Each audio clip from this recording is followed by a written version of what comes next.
ওই দিন Facebook scroll করতে করতে একটা ভিডিও সামনে আসলো, দেখলাম যে সজনে পাতাকে প্রসেসিংয়ের মাধ্যমে পেস্ট তৈরি করে মানে গুঁড়া তৈরি করে এটা বেশ চড়া দামে বিক্রি করা হচ্ছিল। তো সেদিন একটা কথা মাথায় আসলো যে গ্রামে গেলে অবশ্যই নেক্সট টাইম সজনে পাতা দিয়ে কোনো কিছু তৈরি করার ট্রাই করব। হয়তো আপনারা অনেকেই জানেন সজনে পাতা আমাদের শরীরের জন্য অনেক বেশি উপকারী, পেট ক্লিয়ার রাখে, রক্তচাপ কমায়, ডায়াবেটিক্স নিয়ন্ত্রণে আনে, আরও অনেক কিছুর জন্য উপকারী। আর তাই সেটা ভেবেই আমি ভাবলাম যেটা দিয়ে নতুন কিছু ট্রাই করি। যদিও ছোটোবেলায় অনেক খেয়েছি, কাঁঠালের বিচি দিয়ে সজনে পাতা ভাজি করতো আমার ঠাম্মা। সজনে পাতাকে একটু রোদে শুকিয়ে, এটা ভীষণ মজা হতো। অনেক দিন হয় খাওয়া হয় না। আর সজনে পাতাটা আসলে সজনে পাতার ফ্লেভারটা খুব সুন্দর। ভাজি করে বড়া করুক যেটাই করে না কেন, এটার ফ্লেভারেই মনে হয় যে মন ভরে যাবে এরকম। যারা খেয়েছেন তারা তো অবশ্যই জানেন।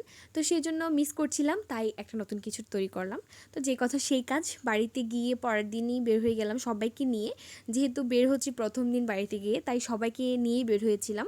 সবাই ক্যামেরার পিছনে ছিল আর আমি সজনে পাতা নিলাম। এগুলো কিন্তু আমাদের গাছ থেকেই পাড়া, গাছ থেকে সজনে পাতা পেড়ে তারপর বাড়িতে গেলাম। তারপর এগুলোতে দেখছিলাম বিভিন্ন পোকামাকড় থাকে বা মাকড়সার বাসা থাকে, সেগুলো আগে ক্লিন করে নিলাম। মানে এগুলো পাতা যেগুলোতে ছিল সেগুলো পরিষ্কার করে তারপর একটা একটা করে এভাবে করে পাতা ছুটাচ্ছিলাম। অবশ্যই এগুলোতে যদি কোনো ধরনের শক্ত ডাটা থেকে যায়, ওগুলো খেতে ভালো লাগবে না ওগুলোর জন্য।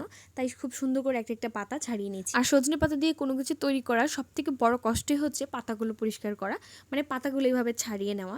এর থেকে কঠিন আর কোনো কিছু নয়, কারণ এটা অনেক ধৈর্যসহ চুপ করে বসে থেকে তারপর ক্লিন করতে হয়। তো এইভাবে করে সবগুলো করে নেওয়ার পর আমি ভালো করে ধুয়ে নিয়েছি। ধুয়ে পানিটাকে অবশ্যই ছাড়িয়ে নিয়েছি, যেন একটুও পানি না থাকে। ওইভাবে করে পানিটাকে ছাড়িয়ে নিয়ে কতক্ষণ বাতাসের মধ্যে রেখে এর মধ্যে পরিমাণ মতো সব কিছু দিয়ে দিচ্ছি, যে যা ইনগ্রিডিয়েন্টস লাগবে আর কি। তো এখানে পেঁয়াজ কুচি দিয়েছি, তারপর কাঁচামরিচ কুচি দিয়েছি, আরও মশলা দিয়েছি, একটু হলুদ গুঁড়া, তারপর একটু ধনিয়ার গুঁড়া, লবণ, এগুলো দিয়ে বেশ ভালো করে মাখিয়ে নিয়েছি। তো এভাবে করে কি খেয়েছেন কিনা আমি জানি না, যদি খেয়ে না থাকেন অবশ্যই কিন্তু একবার ট্রাই করে দেখবেন। এটা খুবই ভালো হয় খেতে, ভীষণ মজার হয়। আমি এর আগে কখনোই সজনে পাতার বড়া এভাবে খাইনি, ভাজি খেয়েছি, বিভিন্ন ধরনের রেসিপি খেয়েছি।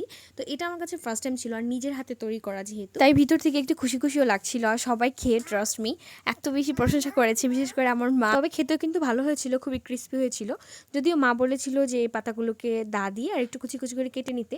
আমি বললাম যে যেহেতু সজনে পাতা অনেক পাতলা হয়, ভাজি করলে এগুলো মিশে যাবে, তাই ভাবলাম যে আর মানে কুচি কুচি করতে হবে না, তাই আর কুচি কুচি করলাম না, এভাবে করে বানিয়ে নিলাম।